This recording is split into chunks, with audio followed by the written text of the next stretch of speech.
Hello student, good morning, welcome to student point. तो आज हम बात करेंगे बिहार पॉलिटेक्निक 2017 में पूछे गए फिजिक्स के 30 इंपॉर्टेंट क्वेश्चंस को। तो चलिए देखते हैं वीडियो को। क्वेश्चन नंबर फर्स्ट क्या बोल रहा है कि दूरी का मात्रक नहीं है। क्या बोल रहा है कि दूरी का मात्रक नहीं है। फर्मी, एंगस्ट्रॉन, माइक्रोन और ये एस्टेरेडियन।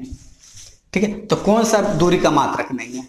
तो फर्मी दूरी का मात्रक है, एंगस्ट्रॉन भी है, माइक्रोन भी है और क्या है, एस्टेरेडियन नहीं है। तो ऑप्शन नंबर क्या हो जाएगा हमारा? फर्स्ट का डी। फर्स्ट का ऑप्शन क्या हो जाएगा? डी, एस्टेरेडियन। अब बात करते हैं फर्मी। फर्मी क्या होता है? फर्मी होता है क्या कि फर्मी जो होता है, एक फर्मी बराबर होता है 10 का पावर -15 मीटर। एक फर्मी बराबर 10 का पावर -15 मीटर। एंगस्ट्रॉन की बात करें तो एक एंगस्ट्रॉन बराबर होता है 10 का पावर -10 मीटर। एक एंगस्ट्रॉन बराबर 10 का पावर -10 मीटर। माइक्रोन की बात करें तो एक माइक्रोमीटर बराबर होता है 10 का पावर -6 मीटर। तो दूरी का मात्रक नहीं है क्या? एस्टेरेडियन। एस्टेरेडियन का मात्रक क्या होता है? एस्टेरेडियन किसका मात्रक है? तो ठोस कोण का मात्रक है। ये किसका मात्रक है? ठोस कोण का मात्रक है। अब बात करते हैं क्वेश्चन नंबर सेकंड। तो सेकंड क्वेश्चन क्या बोल रहा है? क्वेश्चन नंबर सेकंड, पार्सेक मात्रक है। पार्सेक किसका मात्रक है? समय का, दूरी का, आवृत्ति का, कोणीय त्वरण का। तो हमारा पार्सेक किसका मात्रक है? दूरी का। तो क्वेश्चन नंबर सेकंड का क्या हो जाएगा? B number option. ठीक है, समय का तो जानते हैं, समय का ऐसा यूनिट क्या होता है? सेकेंड। आवृत्ति का ऐसा मात्रक क्या होता है? हर्ज। कोणीय त्वरण का क्या होता है? रेडियन पर सेकेंड। कोणीय त्वरण का ऐसा मात्रक रेडियन पर सेकेंड स्क्वायर। चलिए तो बात करते हैं क्वेश्चन नंबर थर्ड की। थर्ड नंबर क्वेश्चन में क्या बोल रहा है कि वेग समय ग्राफ का क्षेत्रफल बताता है। वेग समय ग्राफ का क्षेत्रफल क्या बताता है? प्रारंभिक वेग, त्वरण, अंतिम वेग, विस्थापन। तो वेग समय ग्राफ होता है, जो वेग समय ग्राफ का क्षेत्रफल क्या बताता है? हमारा विस्थापन। ठीक है, तो 3 का ऑप्शन क्या हो जाएगा? D number. अब आते हैं क्वेश्चन नंबर 4 की ओर।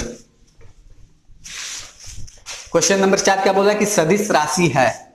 सदिश राशि किसे कहते हैं? सदिश राशि वैसी राशि को कहते हैं जिसका परिमाण और दिशा दोनों हो। सदिश राशि किसे कहते हैं? जिसका परिमाण और दिशा दोनों हो, और जिसका सिर्फ परिमाण हो उसे क्या बोलते हैं? अदिश राशि। तो सदिश राशि कौन है? द्रव्यमान क्या एक अदिश राशि है। ठीक है, चाल भी क्या है? एक अदिश राशि है। दूरी भी क्या है? एक अदिश राशि है। ठीक है, तो बल क्या हो जाएगा हमारे? एक सदिश राशि। तो ऑप्शन क्या हो जाएगा हमारा? डी। तो 4 का ऑप्शन क्या हो जाएगा हमारा? डी। क्वेश्चन नंबर 5, सघन माध्यम से परावर्तन पर कलांतर होता है।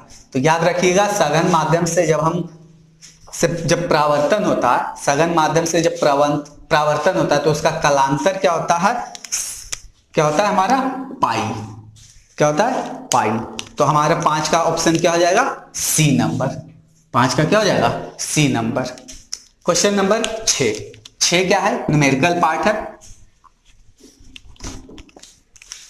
क्वेश्चन नंबर 6 क्या बोला कि 20 केजी द्रव्यमान, मतलब अब देखिए क्वेश्चन, m इक्वल टू दिया हुआ है 20 केजी।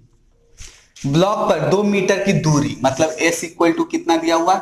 2 मीटर की दूरी तक 5 न्यूटन, F बराबर कितना?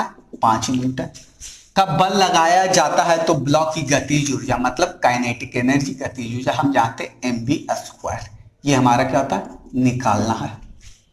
ठीक है, ऑप्शन है 20 जूल, 15 जूल, 10 जूल, 5 जूल। तो अब देखिए यहाँ पे काइनेटिक एनर्जी, यही चीज निकालना, हाफ mv²। तो अब यहाँ देखिए जो हमारा क्या है? भी नहीं दिया हुआ है, तो भी निकालने के लिए तो एक फॉर्मूला होता है भी के लिए,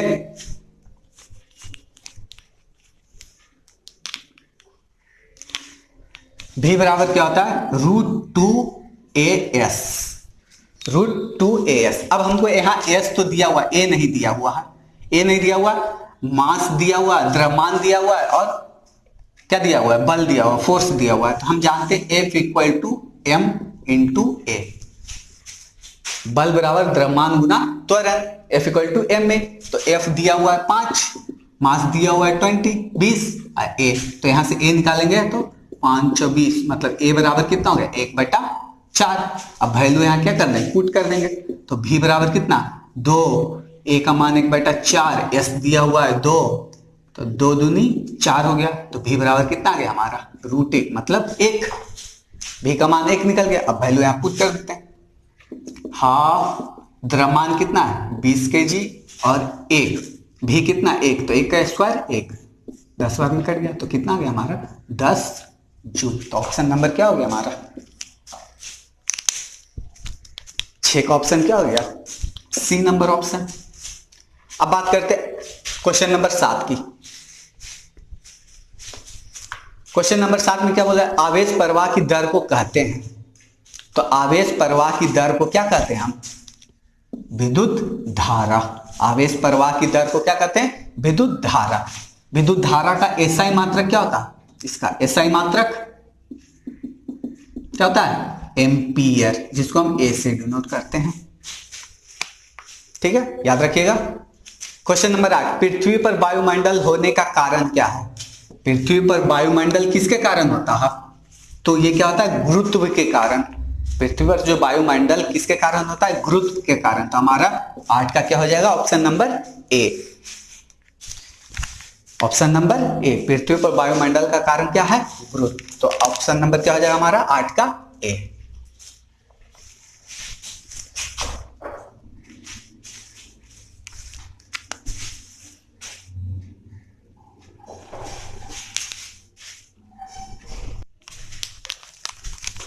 क्वेश्चन नंबर 9, कार्य करने की दर कहलाती है।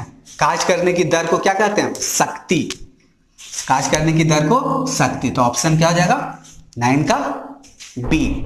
अब बोला 10 नंबर क्वेश्चन, यदि वस्तु का द्रव्यमान दुगना कर दिया जाता है तो वस्तु की गतिज ऊर्जा। तो गतिज ऊर्जा अभी हम देखें क्या होता है, गतिज ऊर्जा। गतिज ऊर्जा क्या होता है, काइनेटिक, हाफ mv², यही होता। तो अब बोल रहा है कि वस्तु का द्रव्यमान दुगना कर दिया जाए।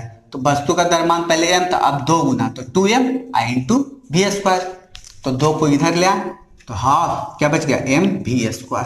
पहले था इतना, अब क्या हो गया इसका दोगुना हो गया, तो कितना हो जाएगा 2 गुना। तो हमारा ऑप्शन कितना हो जाएगा 2। 9 का ऑप्शन क्या हो जाएगा 10 का आंसर क्या हो जाएगा 2। पहले द्रव्यमान m था, अब दुगना कर दिए, तो काइनेटिक एनर्जी भी क्या हो जाएगा 2 गुना, मतलब गतिज ऊर्जा कितना हो गया 2 गुना। ऑप्शन 9 का बी।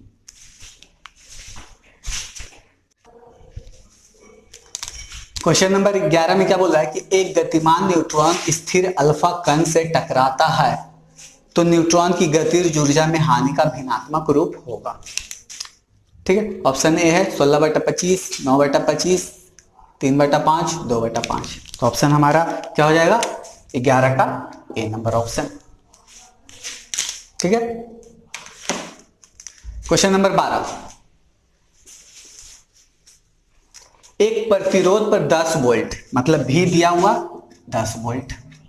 ठीक है, एक प्रतिरोध पर 10 वोल्ट का विभवांतर लगाने पर 0.02 एम्पियर, मतलब आई कितना दिया हुआ है 0.2 एम्पियर की धारा प्रवाहित होती है, तो प्रतिरोधक का प्रतिरोध मतलब आर हमको क्या करना है निकालना है।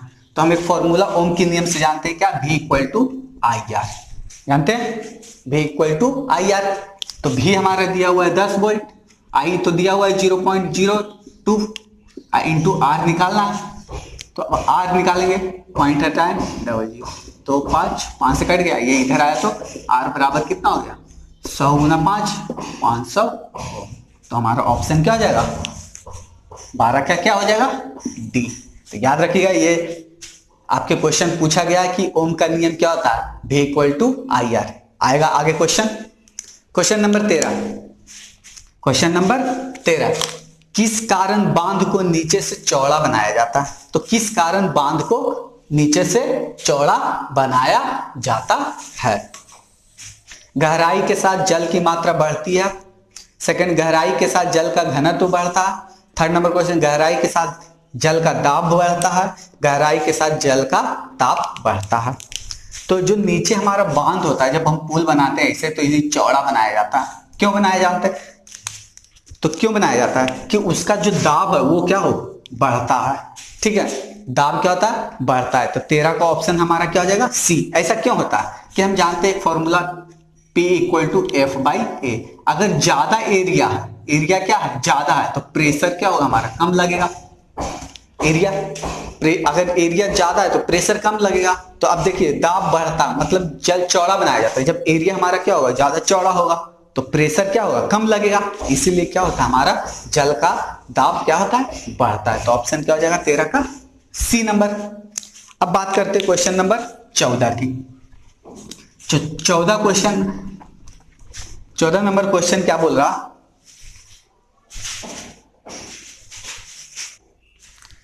क्वेश्चन नंबर 14, धात्विक लोलक की घड़ी द्वारा 0 डिग्री सी पर सही समय दिया जाता। यह 25 डिग्री सी सेल्सियस पर एक दिन में 12.5 सेकंड से क्षय होता है। तो धात्विक लोलक का रेखीय प्रसार, धात्विक लोलक का रेखीय प्रसार गुणांक क्या होगा, धात्विक लोलक का रेखीय प्रसार गुणांक।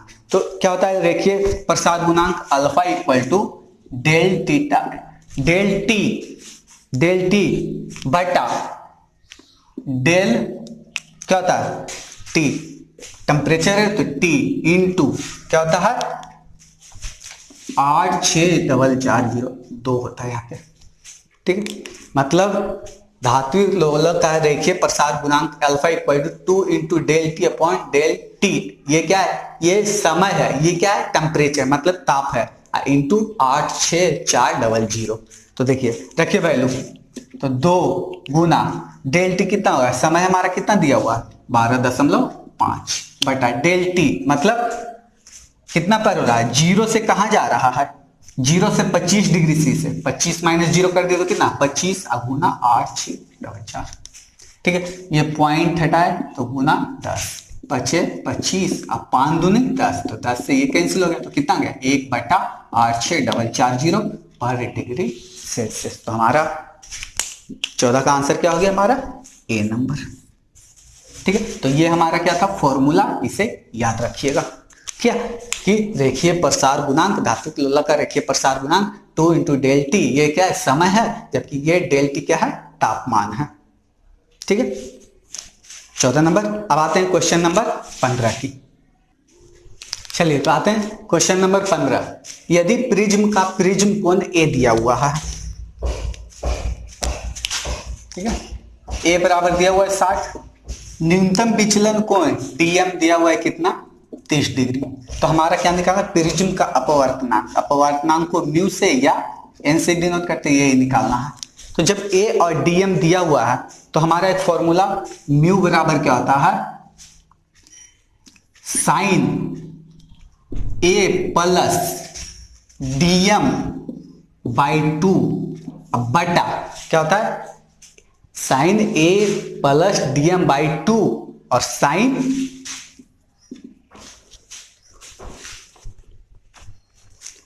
A/2। ठीक है, क्या था म्यू इक्वल टू मतलब अपवर्तनांक साइन ए प्लस DM/2 और साइन A/2। तो यहां से निकालते हैं, साइन ए का मान कितना 60 और DM का मान 30, तो 60 और 30, 60 + 30 बटा 2, अब बटा कितना हो जाएगा साइन A/2, तो ए कितना है 60, तो 60/2 30, तो ये कितना हो जाएगा हमारा 90/2 कितना साइन 45 बटा साइन 30। ठीक है, 1/√2 अब बटा 1/2। जब इसको सॉल्व करेंगे तो आंसर कितना हो जाएगा हमारा 2। ठीक है, तो हमारा फॉर्मूला क्या ये है, इसे याद रखिएगा। ठीक है, कि जब ए और प्रिज्म का प्रिज्म कोण दिया हुआ है और न्यूनतम विचलन DM दिया हुआ है, तो हमारा अपवर्तनांक क्या होगा साइन A प्लस DM/2 और बटा साइन A/2। तो ऑप्शन हमारा क्या निकल के आया √2। तो ऑप्शन कितना हो जाएगा 15 का ए नंबर। अब आते हैं 16 नंबर। हीरे में प्रकाश की चाल ठीक है, हीरे में प्रकाश की चाल। ठीक है, तो अपवर्तनांक निकालना है। तो अपवर्तनांक क्या होगा, तो देखिए अपवर्तनांक यहां पे क्या होगा, जब चाल दिया हुआ है तो क्या होता है, अपवर्तनांक क्या होगा, तो अपवर्तनांक बराबर क्या हो जाएगा यहां पे, वायु में प्रकाश की चाल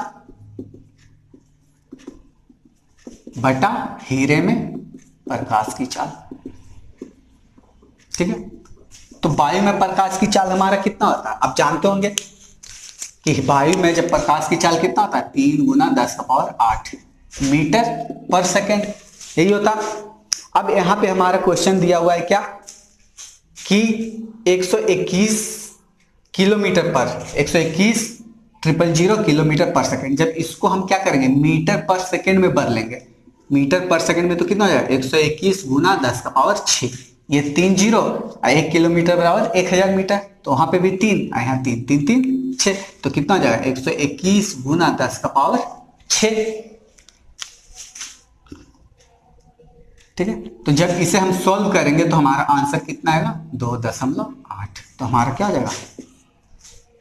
ठीक है, ऐसे भी हम जानते हैं कि हीरे में क्या होता है, सबसे ज्यादा अपवर्तनांक होता है कितना, 2.48। क्वेश्चन नंबर 17, किस सिद्धांत पर ट्रांसफॉर्मर कार्य करता, तो ट्रांसफॉर्मर हमेशा क्या करता है, अन्योनन प्रेरण पर कार्य करता, अन्योनन प्रेरण पर, तो हमारा कितना हो जाएगा 17 का बी नंबर। अब 18 नंबर क्वेश्चन आपको क्या करना है, बनाना है। 18 नंबर क्वेश्चन आपको क्या है, होमवर्क के टाइप है। ठीक है, क्या दिया हुआ कि एक 100 वोल्ट परास का वोल्ट मीटर जिसका आंतरिक प्रतिरोध 20 किलो ओम है, एक उच्च प्रतिरोध R के श्रेणी क्रम में 110 वोल्ट की स्रोत से जुड़ा है, यदि वोल्ट मीटर का पाठ्यांक 5 वोल्ट हो तो R का मान ज्ञात करना है। तो ऑप्शन है 210 kilo ohm, 312 kilo 15 kilo ohm, 420 kilo ohm, 4440 kilo ohm. ठीक है, तो क्वेश्चन नंबर 18 आपका होमवर्क है। चलिए आते हैं क्वेश्चन नंबर 19 पर। 19 नंबर क्या बोला है कि लेंज के नियम द्वारा दिशा निर्धारित की जा सकती है। लेंज के नियम के द्वारा दिशा निर्धारित, किसकी दिशा निर्धारित की जाती है, परिपथ में विभवांतर की, परिपथ में धारा की, परिपथ में प्रेरित धारा की, कोई नहीं। ठीक है, तो क्वेश्चन नंबर 19 का क्या होगा, जो लेंज का नियम हो किसका दिशा निर्धारित करता है, परिपथ में प्रेरित धारा के, तो 19 का क्या हो जाएगा, सी नंबर ऑप्शन। ठीक है, क्वेश्चन नंबर 20 सही है, कौन सा सही है, W क्या है, कार्य है, F क्या है, बल है, S क्या है, विस्थापन है। तो हम जानते हैं क्या कि W बराबर, जो कार्य बराबर होता है बल गुना विस्थापन, तो बल गुना विस्थापन, तो यहाँ बटा में है, यहाँ माइनस में, यहाँ प्लस में, यहाँ पे क्या है गुना में, तो हमारा 20 का क्या हो जाएगा, ऑप्शन नंबर डी, कार्य बराबर बल गुना विस्थापन, कार्य बराबर बल गुना विस्थापन। 20 हो गया। अब आते हैं 21 नंबर क्वेश्चन। ठीक है, 21 नंबर क्वेश्चन बोला है क्या कि जब एक समान अनुप्रस्थ काट अल्फा लंबाई L तथा प्रतिरोध R के तार को एक वृत्ताकार आकृति में मोड़ दिया जाता है, कुछ ऐसा मोड़ा जाता है वृत्ताकार आकृति में। ठीक है, ऐसा मोड़ दिया, तो व्यास के सिरों, तो व्यास क्या हो जाएगा हमारा, यही व्यास हो जाएगा, व्यास के सिरा ये A हो गया, ये B हो गया, सिरों पर स्थित दो बिंदुओं के मध्य प्रतिरोध। ठीक है, अब ये वृत्त को क्या करें, दो भाग में बांट गया, ये R प्रतिरोध का था, तो ये इतना भाग कितना हो गया, R/2, ये R/2, तो हमारा कुछ ऐसा बन जाएगा पर फिगर, ये ऐसा ऐसा। तो अब ये दोनों देख रहे हैं हम क्या है, समानांतर में, तो समानांतर में जब होता है दो प्रतिरोध तो उसका समतुल्य प्रतिरोध क्या होता है, 1/R बराबर 1/R1 प्लस 1/R2 होता, तो 1/R, अब R1 क्या हो गया 1/R/2, अब प्लस R2 भी कितना R/2, तो 1/R/2। तो जब इसे हम क्या कर देंगे, इसको ऊपर ले गए तो 2/R, अब प्लस 2/R, तो क्या हो जाएगा, इधर से हो जाएगा 2 और 2 4/R, तो हमारा R बराबर कितना हो जाएगा, R बराबर कितना हो जाएगा, इसको जब उल्टा करेंगे तो ये भी उल्टा हो जाएगा, तो R/4, तो हमारा क्या हो जाएगा आंसर R/4। तो हमारा 21 का क्या हो जाएगा, option A number. Question number 22, ओम का नियम, तो ओम का नियम अभी 6-7 क्वेश्चन पहले देखे थे, क्या होता है कि ओम का नियम क्या होता है, V = IR, तो V = IR किसमें है, भी, बट आर बाई आई है तो भी इक्वल टू आर हो गया हमारा ऑप्शन नंबर डी। ओम का नियम क्या होता है? भी equal to I R. Question number 23, किसी तैरती वस्तु का भार बराबर होता है। तो तैरती हुई वस्तु का भार क्या होता है? उत्प्लावन बल के, वस्तु के द्रव्यमान के, इनमें से कोई नहीं। तीन ही ऑप्शन दिए यहाँ पे, ठीक है। तो तैरती हुई वस्तु का भार बराबर होता है क्या? उसके उत्प्लावन बल के, याद रखिएगा, आर्किमिडीज जो बोल रहे थे, ठीक है, उत्प्लावन बल के। 23 नंबर क्वेश्चन। अब आते हैं क्वेश्चन नंबर 24 पर।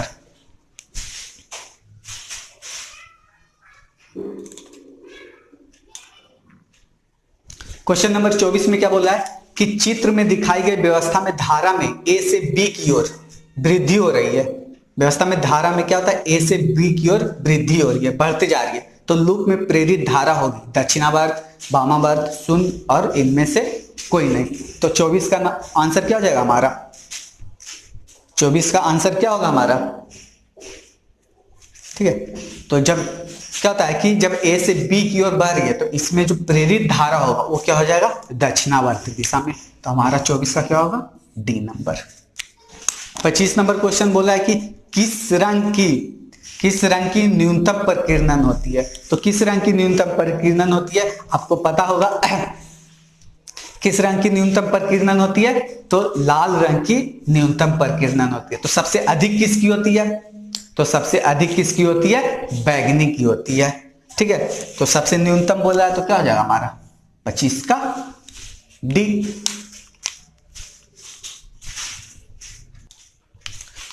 चलिए क्वेश्चन नंबर 26।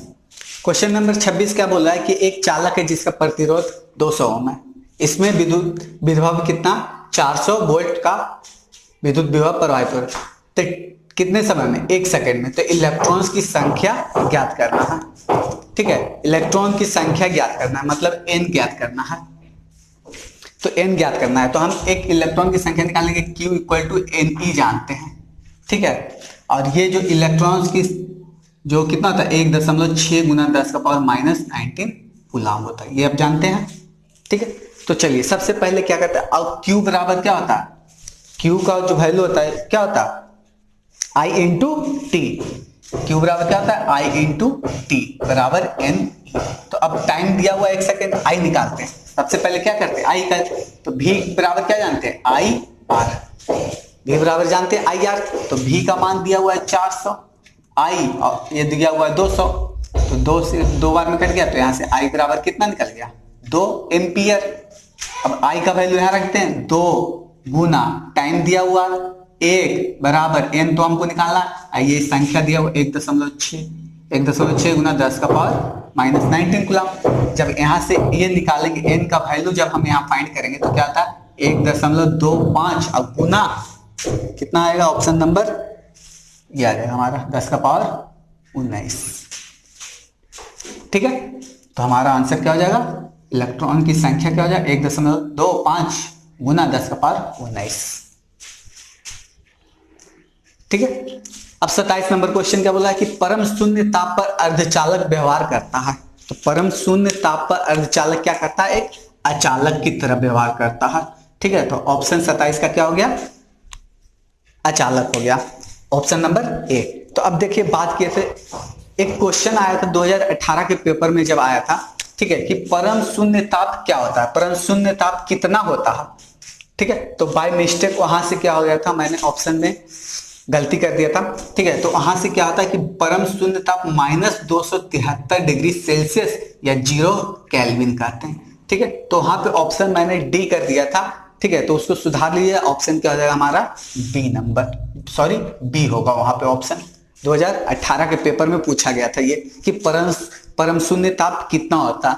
-273 डिग्री सेल्सियस या 0 डिग्री केल्विन कहते हैं। तो ऑप्शन वहां पे क्या होगा? बी होगा, ठीक है। यहाँ पे क्वेश्चन क्या बोला? परम शून्य ताप अर्धचालक व्यवहार करता है, ठीक है, तो अचालक की तरह व्यवहार करता है। क्वेश्चन नंबर 28, 2270 केल्विन ताप पर हाइड्रोजन तथा ऑक्सीजन में ध्वनि की चाल होगी तो कितना होता है?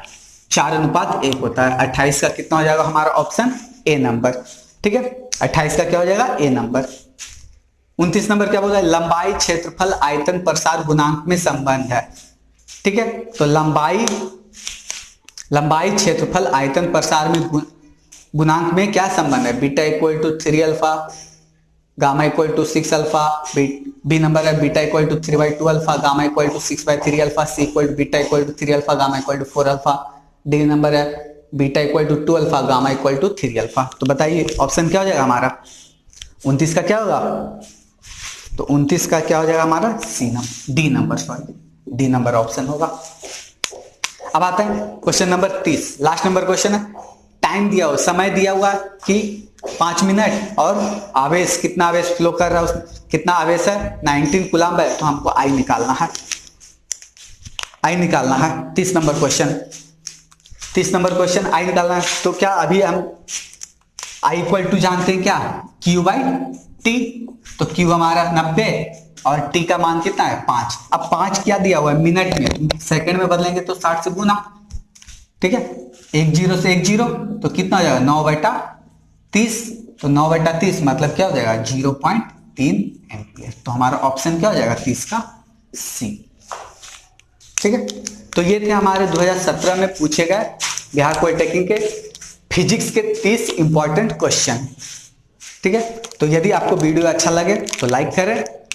Thank you so much, take care, bye bye.